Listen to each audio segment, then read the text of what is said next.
El Tribunal Electoral del Poder Judicial de la Federación presenta tu programa, En Consecuencia. El espacio de la radio por internet en el que la voz de la justicia electoral se escucha.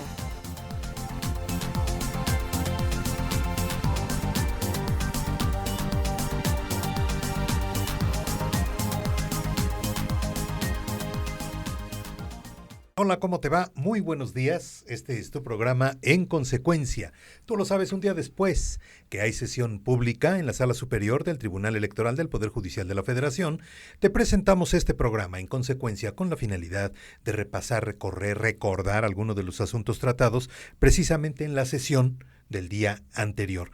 Y me da mucho gusto saludar esta mañana al maestro Julio Antonio Saucedo Ramírez. Él es secretario de Estudio y Cuenta aquí en el Tribunal Electoral del Poder Judicial de la Federación y pertenece a la ponencia del magistrado Manuel González Oropesa, ponente del asunto que esta mañana vamos a repasar. Julio, muchas gracias por estar con nosotros. Buenos días. Carlos, muy amable. Gracias por tu invitación. Al contrario, Julio, muchas gracias por estar aquí. Bueno, entrando directamente al tema, nosotros sabemos o tenemos la idea en general que en la actualidad, gracias al avance de leyes en transparencia y acceso a la información, podemos, Julio, la ciudadanía en general, tener acceso a casi cualquier tipo de datos en posesión del gobierno. Es por esta razón que, por así convenir a sus intereses, un ciudadano solicita información precisamente acerca de la nacionalidad de candidatos a diputados. ¿Es así, Julio? Claro, es así, mi estimado Carlos. El promovente en este asunto realiza una petición en el mes de abril. El nombre del promovente es Luis Alberto Saleg Perales, y él realiza una petición a través de Infomex al INE, consistente en que se le entreguen versiones públicas de los expedientes de aquellos candidatos o de aquellos ciudadanos que solicitaron su registro como candidatos a diputados federales, por ambos principios, mayoría relativa o representación proporcional, que cuenten con doble nacionalidad.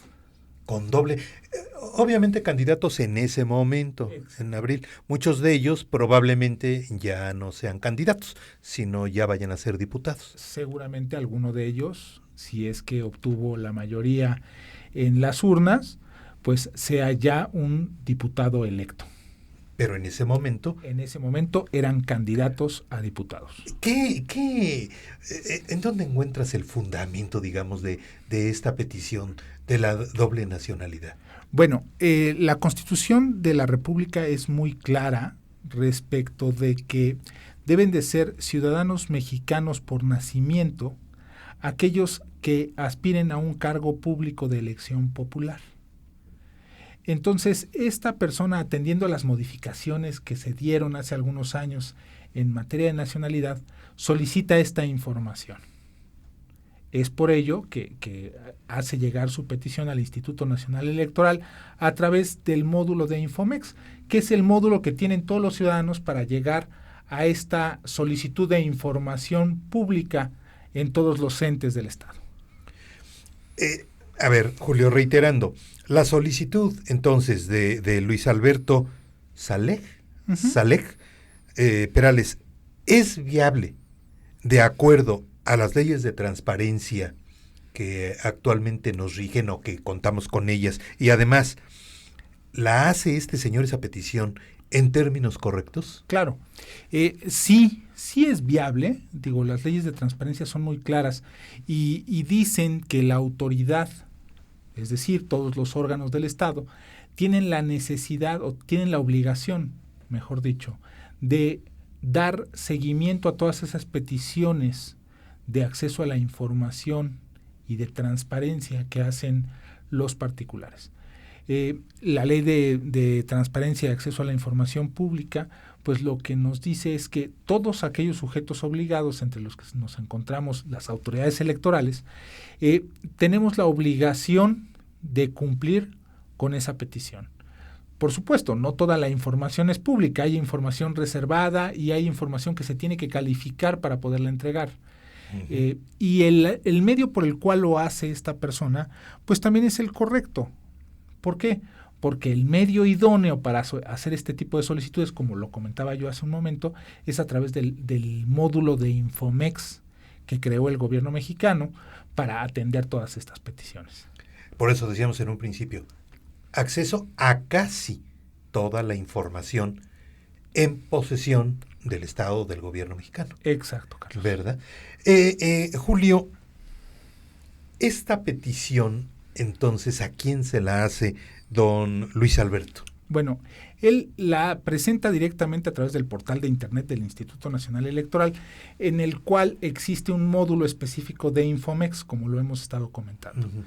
Él la realiza en realidad al Instituto Nacional Electoral.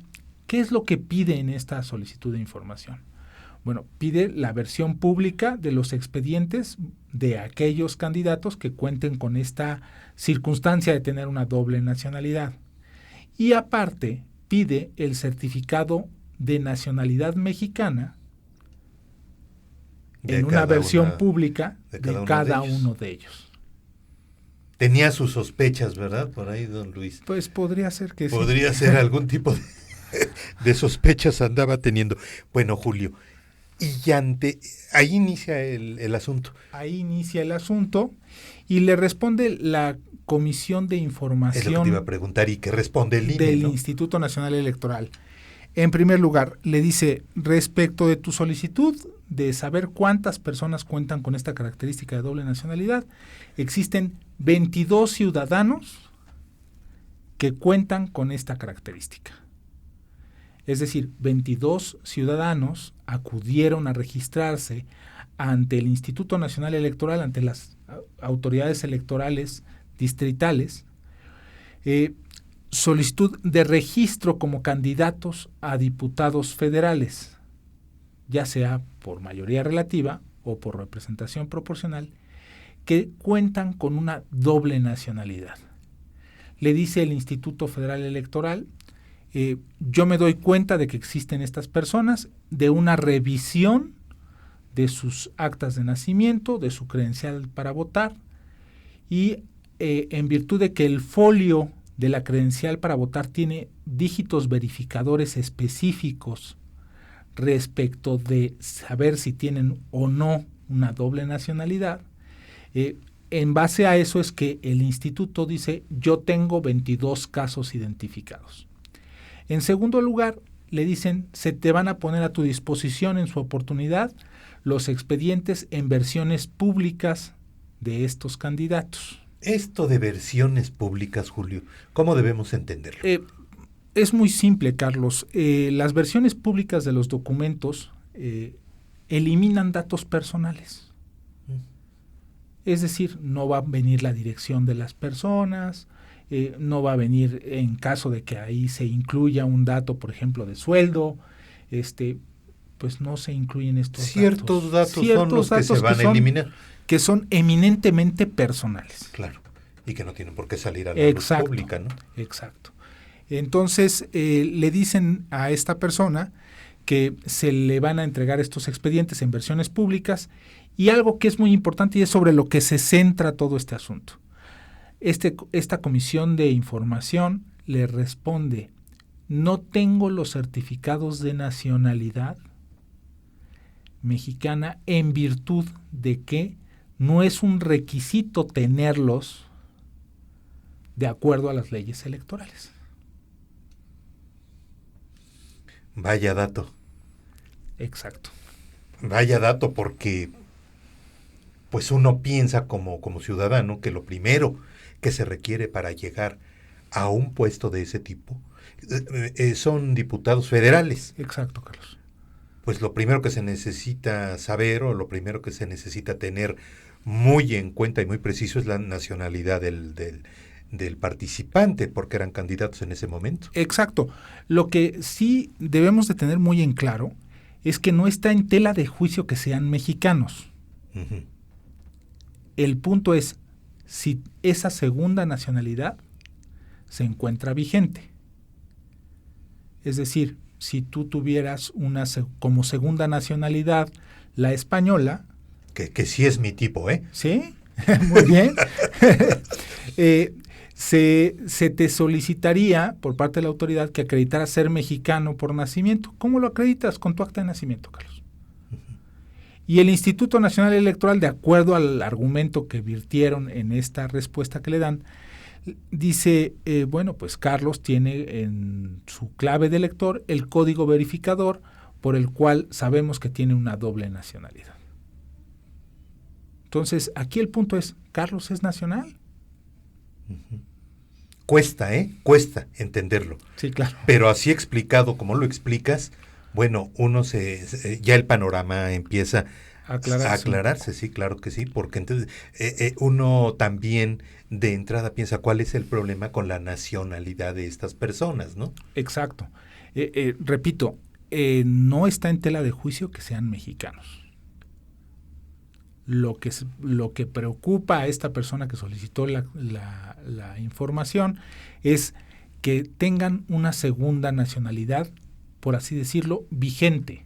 Uh-huh. Que no hayan renunciado a esa segunda nacionalidad. ¿Tendrían qué? Eso tendríamos que revisarlo en caso de que viniera nuevamente esta persona alegando una violación de otro tipo.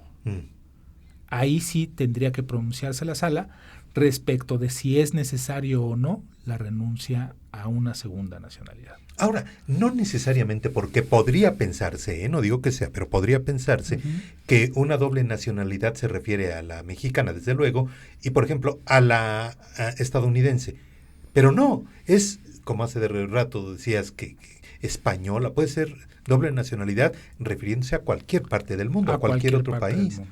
Exacto.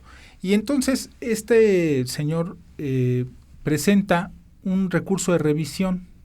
Una vez que le contesta este comité de información, esta comisión de información del INE, presenta un recurso de revisión ante un órgano también del INE que se llama el órgano garante de acceso a la información.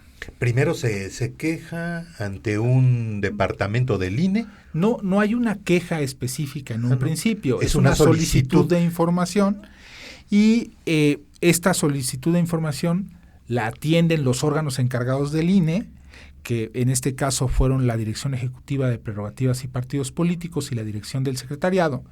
Y ante esa respuesta presenta una impugnación, que es un recurso de revisión que atiende el órgano garante de la transparencia y el acceso a la información del Instituto Nacional Electoral. ¿Cuál fue su impugnación en ese momento, Carlos? Amigos, pues fue muy claro esta persona, fue muy clara. Él lo que dice es que esa respuesta no está fundada ni motivada en virtud de que hay normas en la ley de nacionalidad de nuestro país que exigen que se entregue este certificado de nacionalidad mexicana. Y bueno, como el Instituto Nacional Electoral en un primer momento le responde diciéndole, pues no tenemos ese certificado de nacionalidad mexicana porque no es un requisito que exijan las leyes electorales, pues entonces presenta este recurso de revisión. Y entre otras cosas, lo que le dice este órgano garante al responderle es, pues se confirma el que no tengamos en nuestras manos este documento, puesto que no estamos obligados a ello por las normas electorales. Y así es como el INE, digamos, da por terminado este asunto, que aquí en la Sala Superior del Tribunal Electoral del Poder Judicial de la Federación se marca con el número o con la clave SUP-JDC-1210/2015. ¿Verdad, Así Julio? es, Carlos.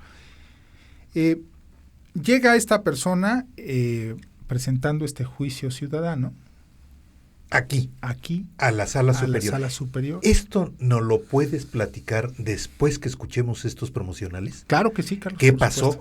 ¿Cómo es que llega aquí a la Sala Superior este asunto que de entrada el INE en 2 de sus oficinas dice, bueno, yo te puedo responder esto desde mi punto de vista y con mis palabras, yo te puedo responder esto y nada más? Exacto.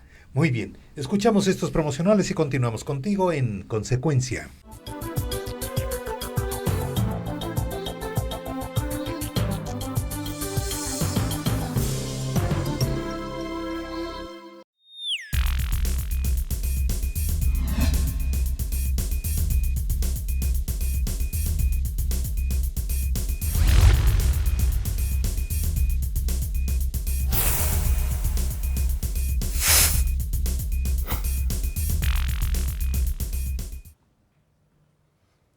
Hola, soy Rodrigo Morales.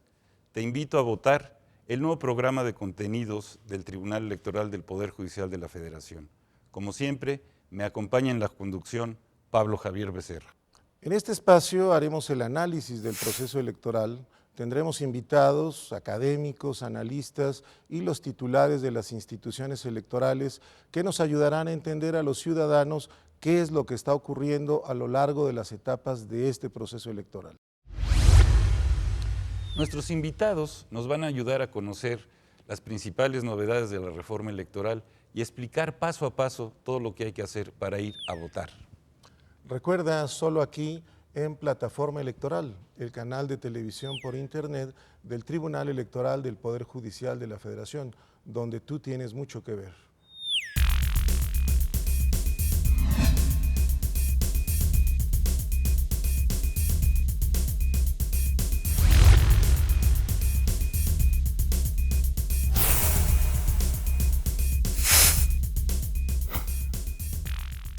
Este año, elegiremos diputados federales y autoridades en 17 entidades federativas. Las y los mexicanos podemos tener la certeza de que contamos con instituciones fuertes. Muestra de ello es el reconocimiento que recibió el Tribunal Electoral como la mejor institución electoral del año, entre órganos de todo el mundo. Lo que ratifica nuestro trabajo de cara al proceso electoral 2015. Tribunal Electoral del Poder Judicial de la Federación. Tú tomas la decisión, nosotros la protegemos.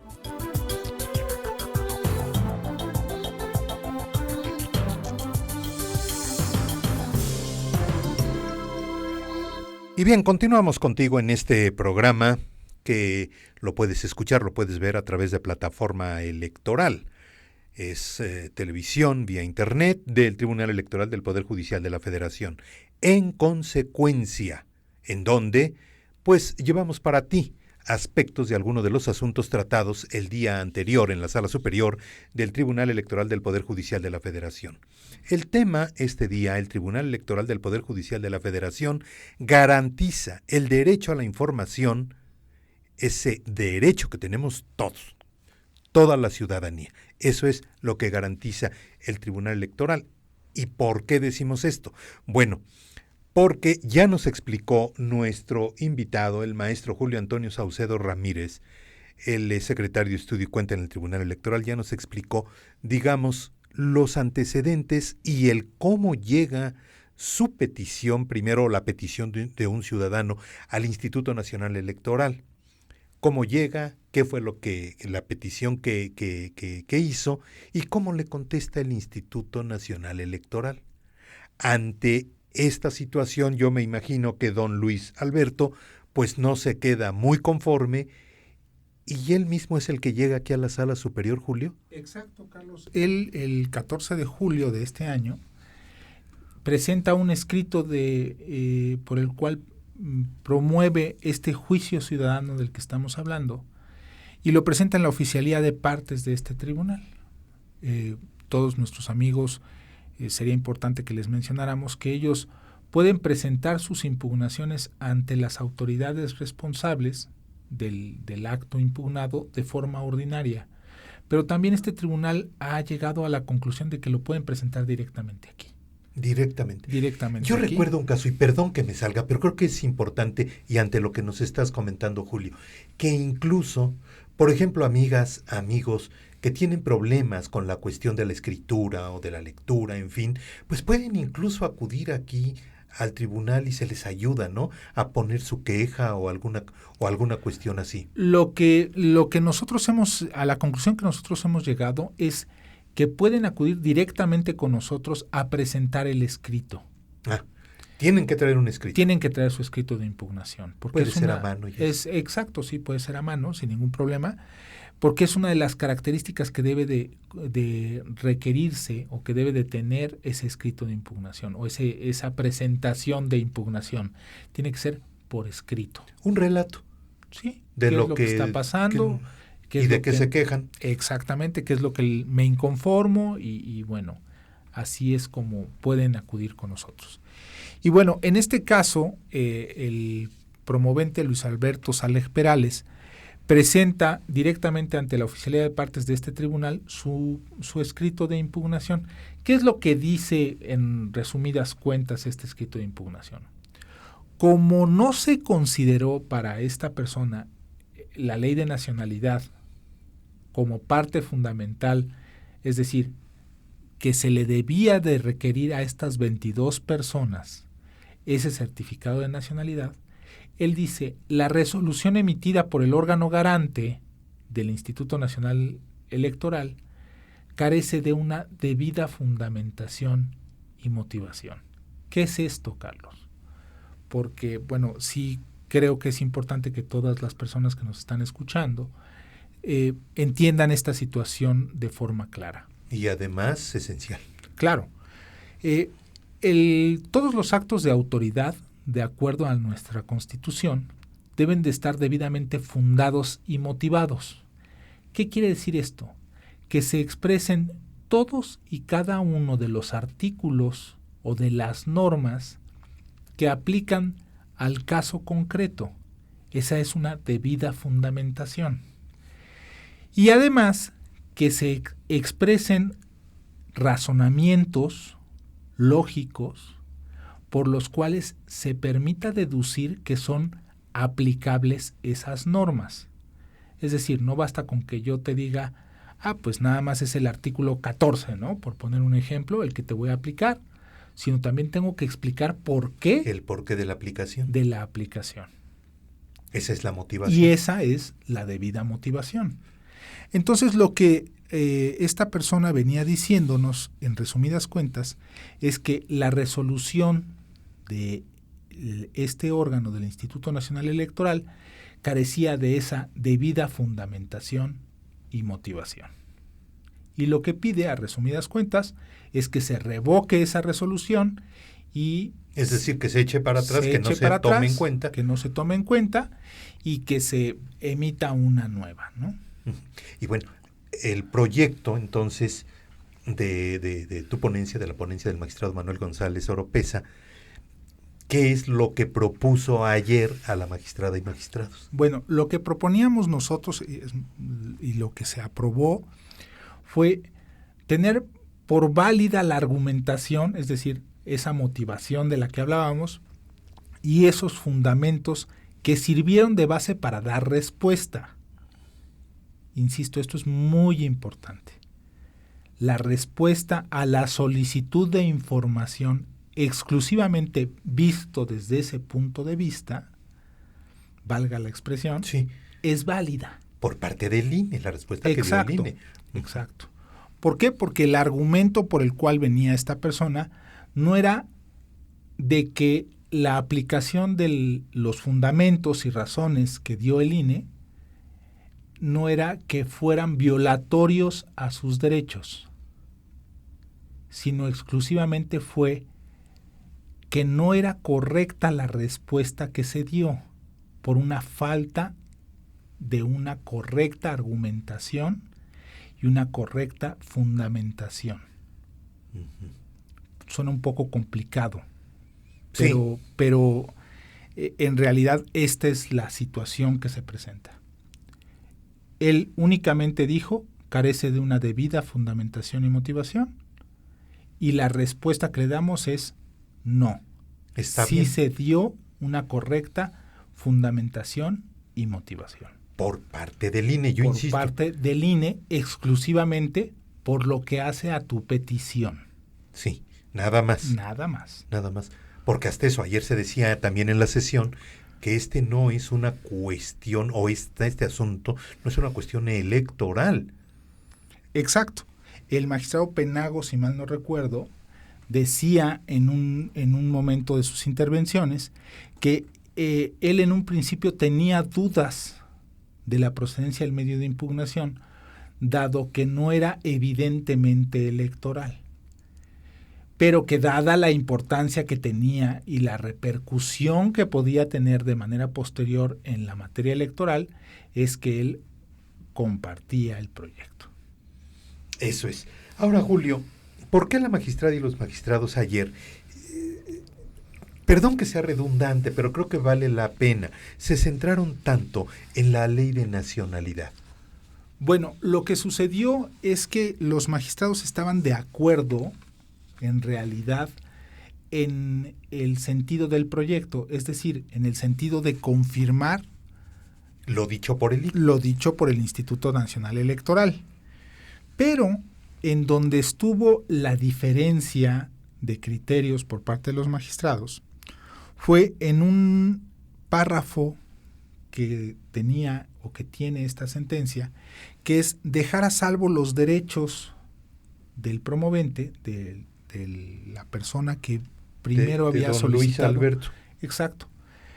Para efectos de que si él consideraba que la declaración de inexistencia de estos documentos le violaba sus derechos, entonces él pudiera hacer valer esta violación o el solicitar que se le restituyan estos derechos ante las instancias pertinentes. O sea que todavía está abierta la posibilidad de que de que don Luis pues lleve a cabo alguna otra acción. Exacto. El punto de diferencia entre los señores magistrados fue que en el proyecto se dice, en la sentencia se dice, que se dejan a salvo estos derechos respecto de las leyes electorales o de otras, inclusive la ley de nacionalidad. Entonces, esta situación fue lo que motivó la discusión del día de ayer, que los magistrados Alanís, la magistrada Alanís y el magistrado Galván, pues ellos consideraban que no era necesario hacer esta precisión de que inclusive se tomara en consideración o que se dejaran a salvo los derechos del promovente en términos de la ley de nacionalidad. Que se dejara sin ese punto. Exactamente.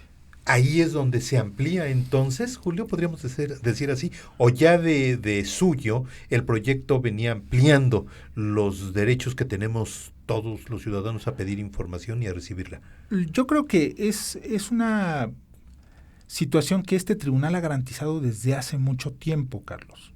Este tribunal, si recordamos y si revisamos distintas jurisprudencias que han emitido, inclusive este proyecto atiende a la competencia del tribunal a través de una jurisprudencia, que leo rápidamente el rubro de la jurisprudencia, que dice: derecho de acceso a la información pública en materia electoral.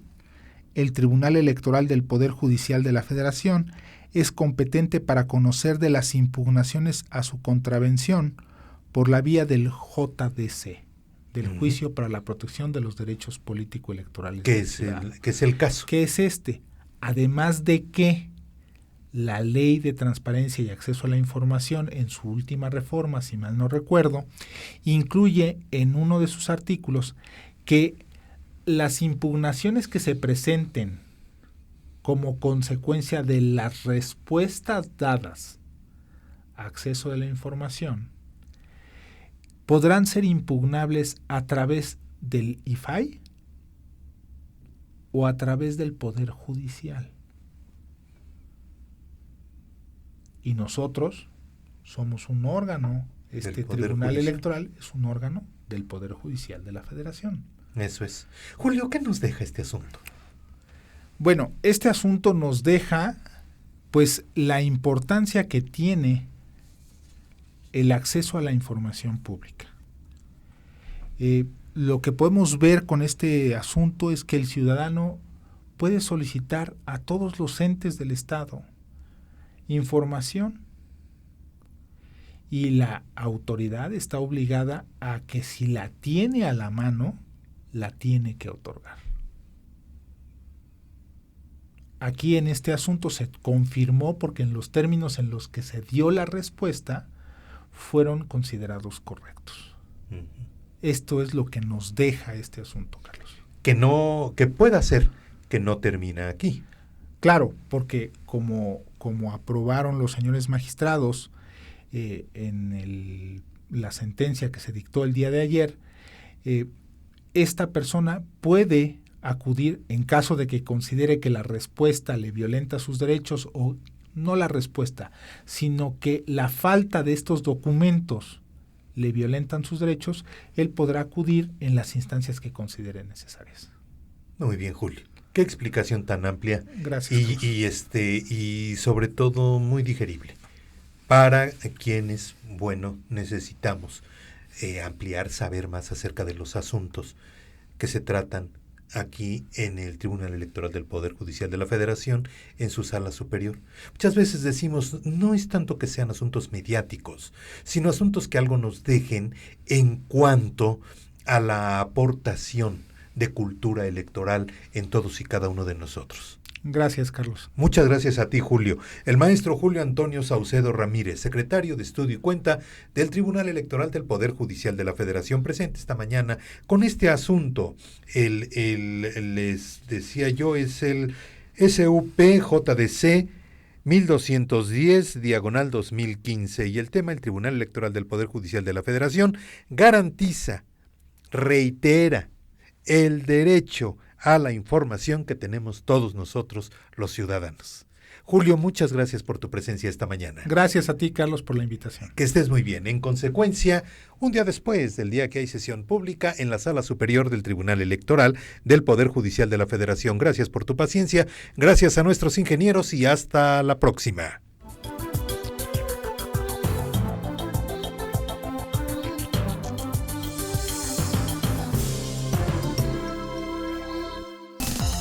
El Tribunal Electoral del Poder Judicial de la Federación presentó En Consecuencia, el programa de radio por Internet en el que la voz de la justicia electoral se escucha.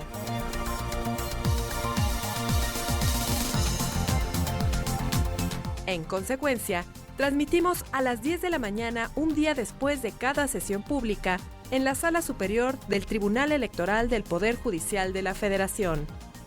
Llámanos, tu opinión nos interesa, 5728-2300, o escríbenos en consecuencia@te.gov.mx. Gracias y hasta la próxima emisión.